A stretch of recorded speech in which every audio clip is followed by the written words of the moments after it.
সাল 2016-তে আসা doctor strange মুভির মধ্যে আমরা কাইসিলিয়াস এবং ডোরমামুর মতো শক্তিশালী ভিলেনকে দেখতে পেয়েছিলাম, কিন্তু আমি যদি আপনাদেরকে বলি এটি হলো ডক্টর স্ট্রেঞ্জের ভিলেনের শুধুমাত্র শুরু, তখন আপনাদের মনের মধ্যে কি আসবে? মার্বেল কমিকের মধ্যে ডক্টর স্ট্রেঞ্জের আরো অনেক পাওয়ারফুল ভিলেন রয়েছে যাদের সম্বন্ধে অনেক সুপারহিরো ফ্যান খুবই কম পরিমাণেই জানে। বন্ধুরা, এই জন্য আজকের এই ভিডিওতে আমরা ডক্টর স্ট্রেঞ্জের এমন 10টি ভিলেনের সম্বন্ধে জানবো যারা ডক্টর স্ট্রেঞ্জের জন্য সব থেকে পাওয়ারফুল ভিলেন ছিল। বন্ধুরা, আজকের এই ভিডিওটা অনেকটাই বেশি পরিমাণে ইন্টারেস্টিং হতে চলেছে, তাই বন্ধুরা ভিডিওটাকে শেষ পর্যন্ত দেখতে ভুলবেন না। বন্ধুরা, ভিডিওটাকে শুরু করার আগে আমি আপনাদেরকে বলে দিই যে আপনারা যদি এই চ্যানেলে নতুন এসে থাকেন তাহলে চ্যানেলটাকে সাবস্ক্রাইব করবেন এবং ভিডিওটা ভালো লাগলে লাইক করতেও ভুলবেন না। Number 10, Baron Mordo. Baron Mordo doctor স্ট্রেঞ্জের প্রথম মুভির মধ্যে খুবই বড় একটি রোলকে প্লে করেছিল এবং এই ক্যারেক্টারটি কাইসিলিয়াস এবং ডোরমামুর সাথে লড়াই করার জন্য ডক্টর স্ট্রেঞ্জকে অনেকটাই বেশি পরিমাণে সাহায্যও করেছিল। কিন্তু মার্বেল কমিকের মধ্যে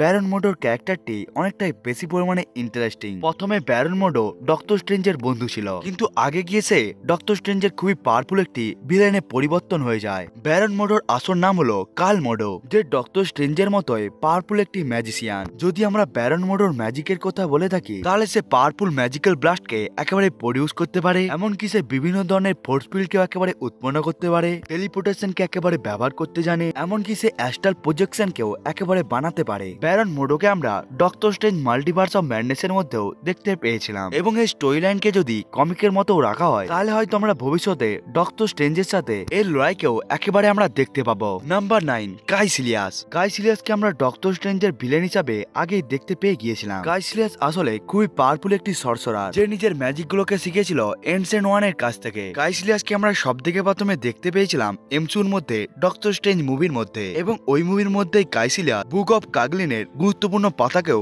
একেবারে চুরি করে নিয়েছিল যাতে সে ডার্ক ডাইমেনশনের রুলার ডোরমামুকে পৃথিবীর মধ্যেই আনতে পারে, কারণ কাইসিলিয়াস মনে করত সে এটির সাহায্যে তার মৃত ওয়াইফ এবং তার ছেলেকেও একেবারে পেয়ে যাবে। কিন্তু ডক্টর স্ট্রেঞ্জ তার ইন্টেলিজেন্স এবং টাইম স্টোনকে ব্যবহার করে ডোরমামুকে পৃথিবীতে আসতে একেবারে বাধা দিয়ে দেয়। এবার যদি আমরা কাইসিলিয়াসের পাওয়ারের কথা বলি তখন কাইসিলিয়াসের কাছে এলডিজ ম্যাজিকের সাথে সাথে ডার্ক ম্যাজিকেরও সমস্ত ধরনের পাওয়ার এবং এবিলিটি ছিল, এই জন্যই তাকে হারানো অনেকটা একটি মুশকিল কাজ ছিল এবং কাইসিলিয়াস নিজের এই ম্যাজিককে ব্যবহার করে সে একেবারে ডক্টর স্ট্রেঞ্জের সাথে লড়াইও করেছিল। Number 8, Loki. God of mystery Loki biologically একটি ফ্রস্ট জায়ান্ট। যখন লোকির আসল পিতা একেবারে মারা গিয়েছিল তখন ওডিন এবং ফ্রেগা লোকিকে একেবারে লালন পালন করতে থাকে। লোকির মা ফ্রেগা লোকিকে সমস্ত ধরনের ম্যাজিক এবং ট্রিক্সকে শিখিয়েছিল, যার ফলে লোকি পাওয়ারফুল থেকে পাওয়ারফুল ক্যারেক্টারদের সাথেও লড়াই করতে পারত। লোকি আসলে একটি গড যার কাছে super human strength, super human durability, এমনকি সুপার হিউম্যান স্পিডও রয়েছে। আমরা মার্ভেল সিনেমাটিক ইউনিভার্সের মধ্যে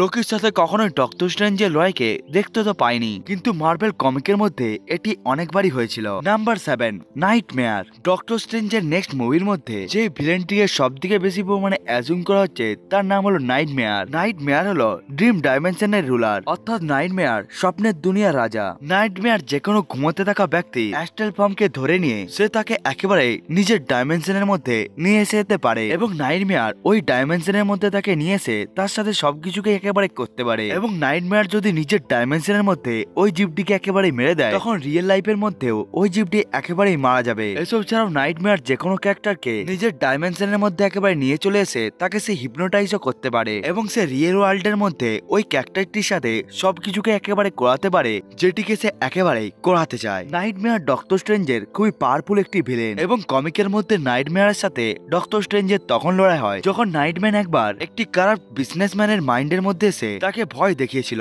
যেখানে নাইটমেয়ারকে আটকানোর জন্য ডক্টর স্ট্রেঞ্জও ওই ড্রিমের মধ্যেই ঢুকে যায়। Number 6, doctor Doom. ভিক্টর ওয়ার্ড ডুম অর্থাৎ আমাদের ডক্টর ডুম মার্ভেলের সব থেকে জনপ্রিয় এবং সব থেকে শক্তিশালী ভিলেনদের মধ্যেও একজন। ডক্টর ডুম আসলে খুবই ইন্টেলিজেন্ট একটি ডক্টর এবং সে খুবই একটি জিনিয়াস সায়েন্টিস্ট এবং এর সাথে সাথে ডক্টর ডুমের কাছে তার মায়ের ম্যাজিক্যাল এবিলিটিও রয়েছে। আসলে ডক্টর ডুমের মায়ের সোলকে একটি ডিম্যান একেবারে আবদ্ধ করে নেয়, এই জন্য সে নিজের মায়ের সোলকে একেবারে ফ্রি করার জন্য ডক্টর ডুম বিভিন্ন ধরনের ফাইটিং টেকনিককে একেবারে শিখে নেয় এবং সে নিজের জন্য একটি অ্যাডভান্স স্যুটকেও তৈরি করে নেয় এবং সে আগের থেকে থেকে অনেক শক্তিশালী ম্যাজিক্যাল পাওয়ার এবং এবিলিটিকেও একেবারে শিখে নেয়, যার ফলে ডক্টর ডুম আগে গিয়ে তার মায়ের সোলকে একেবারে ফ্রি করে নেয়। ডক্টর ডুম মেনলি ফ্যান্টাস্টিক ফোরের ভিলেন, কিন্তু মার্ভেল কমিকের মধ্যে ডক্টর স্ট্রেঞ্জের সাথেও ডক্টর ডুমের লড়াই হয়েছিল।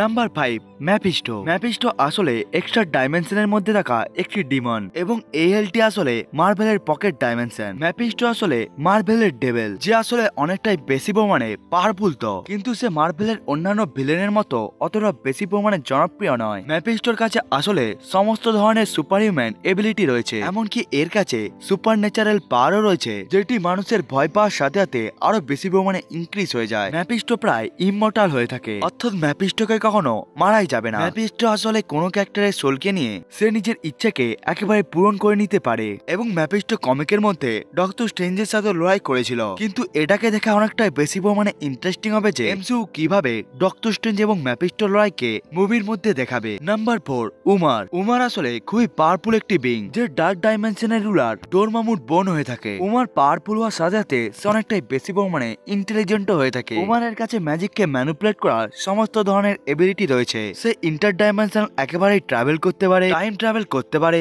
এনার্জি ব্লাস্টকে প্রডিউস করতে পারে, এমনকি সে নিজের সাইজকেও একেবারে চেঞ্জ করতে পারে। এসব ছাড়াও উমারের কাছে আরো অনেক ধরনের পাওয়ার এবং এবিলিটি রয়েছে, যেমন টেলিপ্যাথি, ইলিউশন কাস্টিং এবং মাইন্ড কন্ট্রোল। মার্বেল কমিকের মধ্যে যখন ডোরমামু একেবারে পৃথিবীর উপর অ্যাটাক করে দেয়, তখন ডক্টর স্ট্রেঞ্জ ডোরমামুকে একেবারে হারিয়ে দেয়, এবং নিজের ভাইয়ের মৃত্যুর রিভেঞ্জ নেওয়ার জন্য উমার একেবারেই ডক্টর স্ট্রেঞ্জের সাথে লড়াই করতে এসে যায়। এমনকি এমসিইউর মধ্যেও ডোরমামুকে ডক্টর স্ট্রেঞ্জ একেবারে হারিয়ে দিয়েছিল। এই জন্য খুব তাড়াতাড়ি মার্বেল সিনেমাটিক ইউনিভার্সের মধ্যে উমারকে একেবারেই ইন্ট্রোডিউসও করা হবে।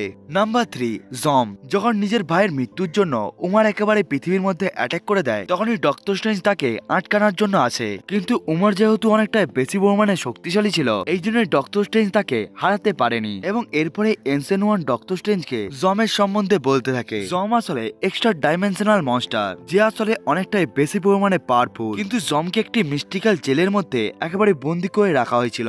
জমের সম্বন্ধে জানার পরই ডক্টর স্ট্রেঞ্জ জমকে ওই জেল থেকে একেবারে মুক্ত করে দেয়, যার ফলে জম উমারকে একেবারেই হারিয়ে দেয়। কিন্তু ডক্টর স্ট্রেঞ্জ যখন আবার জমকে ওই ম্যাজিক্যাল জেলের মধ্যে বন্দি করতে চেয়েছিল, তখনই জম ডক্টর স্ট্রেঞ্জের ভিলেনে পরিবর্তন হয়ে যায়। নাম্বার 2, ডোরমামু। ডোরমামু আসলে ডার্ক ডাইমেনশনের রুলার, যে শুধুমাত্র মেটালকেই একেবারে কনজিউম করে থাকে। ডোরমামু পৃথিবীকে একেবারে ডার্ক ডাইমেনশনের সাথে মিলিয়ে দিতে চায়, যাতে সে পৃথিবীর মধ্যে থাকা সমস্ত মেটালকেই কনজিউম করতে পারে। ডোরমামু যদি পাওয়ারের কথা বলা হয়ে থাকে, তাহলে Dormammu teleportation, dimension travel, flying time travel এবং এলিমেন্টকেও কন্ট্রোল করতে পারে। মার্ভেল সিনেমাটিক ইউনিভার্সের মধ্যে আমরা ডোরমামুকে সবথেকে প্রথমে দেখতে পেয়েছিলাম ডক্টর স্ট্রেঞ্জ মুভির মধ্যে, যেখানে সে কাইসিলাসের সাহায্যে ডার্ক ডাইমেনশনকে পৃথিবীর সাথে একেবারে মিলিয়ে নিয়েছিল, কিন্তু ডক্টর স্ট্রেঞ্জ টাইম স্টোনকে ব্যবহার করে একেবারে ডোরমামুকে আটকে নিয়েছিল। নাম্বার 1, সুমাগরাত। সুমাগরাত মার্ভেল কমিকের মধ্যে ডক্টর স্ট্রেঞ্জের সবথেকে পাওয়ারফুল ভিলেন। সুমাগরাত আসলে একটি মাল্টিভার্সের বিং, যে টাইমের আগে থেকেও একেবারে এক্সিস্ট করত। সুমাগরাত আসলে অনেকগুলো ডাইমেনশনকেই একেবারে রুল করতে থাকে, এবং সে মিলিয়ন বছর আগে পৃথিবীর মধ্যে একেবারে নিজের রাজ চালিয়ে যেত। কিন্তু সেসি নামক একটি ম্যাজিক্যাল সরসরার টাইমের আগে এসে সুমাগরাতকে একেবারে হারিয়ে দেয়, এবং তাকে অজ্ঞান করে একেবারে তাকে ঘুম পাড়িয়ে দেয়, যার পরে সে সুমাগরাতকে একটি অন্য ডাইমেনশনের মধ্যেই একেবারে পাঠিয়ে দেয়, যাতে পৃথিবীকে একেবারে সেভ রাখা যেতে পারে সুমাগরাতের হাত থেকে। সুমাগরাত আসলে এতটাই বেশি পরিমাণে পাওয়ারফুল হয়ে থাকে যে মাল্টিপল গ্যালাক্সিকে একসাথে একেবারে ধ্বংস করে দিতেও পারে, এবং এই জন্য এই মনস্টারটি এতটাই বেশি পরিমাণে পাওয়ারফুল হওয়ার জন্য সেই লিস্টে নাম্বার 1-এ রয়েছে। বন্ধুরা, আজকের এই ভিডিওটা আপনাদেরকে কেমন লাগলো সেটিকে বন্ধুরা আপনারা কমেন্ট করে বলতে ভুলবেন না।